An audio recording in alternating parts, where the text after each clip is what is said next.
answers for the right direction, so that you won't be it won't be no disorder, and it won't be no confusion about it all, because he's not a God of confusion. So if you don't want to be confused, then the only thing I can tell you to do is get in this book.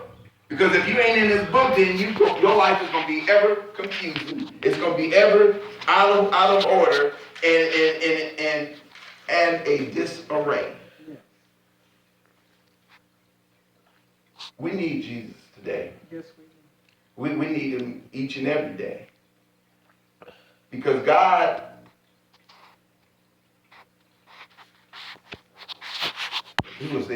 I can't get over the love that he showed and the compassion that he shows for us, even today.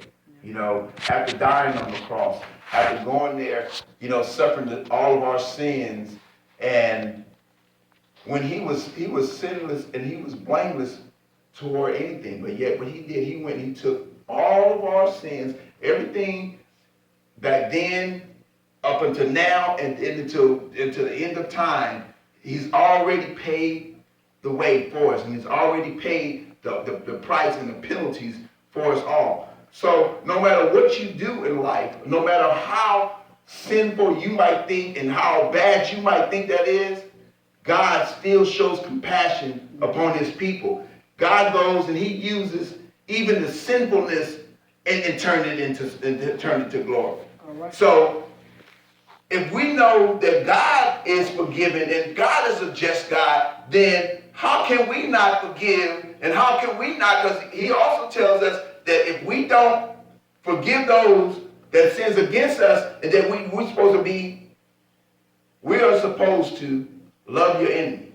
And I think that's one of the hardest things to do, whatever, knowing that somebody that done you wrong, and knowing that they trampled on you, knowing that they still talking about you, knowing that they still backbite you, and knowing that all the stuff that they doing, but yet still go look at their face and then, you know, show them something or whatever. Because it's like, man, are you serious, God? Am I really supposed to be, you really want me to do that? Tell the truth. Come on, God, come on. Can we think of something else?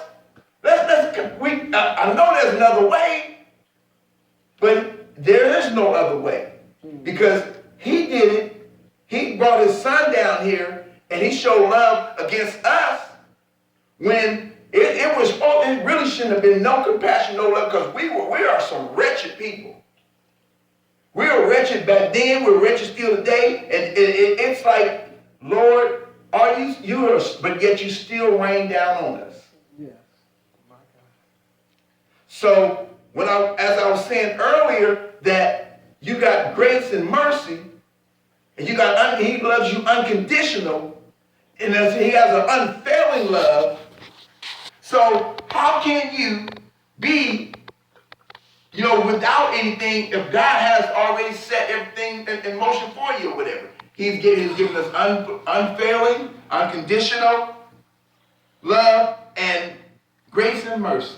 And the greatest of it all to me, I think, is the mercy that he shows upon us or whatever. Because it's so many times where I know that I've done quite a number of things in life, but yet because of his grace and his mercy that I still stand today. And because of his grace and mercy and the favor that he has placed upon my life, I can yet stand. I can yet look ahead knowing that, Lord, I thank you in spite of me, that you still chose to use me. And that you still are working in me and through me to allow me to stand up before your people and bring your word to be a spokesman for you. Because if it was just me and my thoughts or whatever, I couldn't stand here because of the shame of who I was. But God said who you was is who you was. Who you are and who you going to be is what I'm looking at or whatever. Right. I'm forgiving you for who you was. That's right. What I'm looking at is who I'm shaping you to be and where you going to be. Mm-hmm. And so I think all of us need to understand and need to know Don't worry about the things that you didn't do, or don't worry about the things that you think that's just was just so bad in your life that I can't be forgiven for this. God forgave you. Yes, He is. Thank you. You got to forgive yourself. If we don't start forgiving ourselves in it all, then that's the hindrance of the glory of Him, and that's the hindrance of the strength of Him. Because unless you release all of yourself from the things that God has already released you from, then you don't have nothing. Because you just still gonna be running through life, and then you Lord come in. Then Lord, I thought you said come in. Well, Lord come in. So you playing with God. Well, If you want him to come in, you have to move it out the way. Don't put it back in the way and allow God to come in. And then, like I said earlier, when you release it, that's like open up the floodgates. That's how you say go open up the floodgates of heaven or whatever. When you say, and then God opens up the floodgates of heaven and He just flows right in, they open it, flowing right in on you or whatever, all over you and oozing you, and then you stumble on the whoa, because you're like, whoa, and then when you start feeling it, everything going on, Lord, thank you. You just feel the glory of Him, and you feel the splendor of Him, just knowing that God, my life has changed. yes, yes. That I'm changed. Thank you for the change. Thank you for allowing me to be used by you. Thank you, Lord. I think that was my biggest thing coming up, knowing the calling that God had placed on my life. I'm like, Lord, you got to be joking. You can't. Do you know what I did? Don't be telling. Do you know? You know what I just did yesterday, huh? And He told me, stop looking at yesterday. Stop worrying about tomorrow and get into today. Once you start worrying about todayness of today, then that is what I'm worried about, or whatever. Because everything that you done did, or whatever, I'm going to use that and I'm going to turn it around and I'm going to use that for my glory anyway, or whatever. So we need to have an understanding, a clear understanding.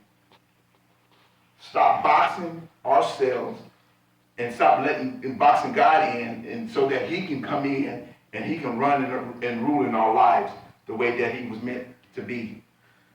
And then the song says, every day I'm trying to find Him. Every day you're trying to find me. While we were looking all along, He's right there. He's waiting for you to let Him in. He's waiting for you to let Him in. Call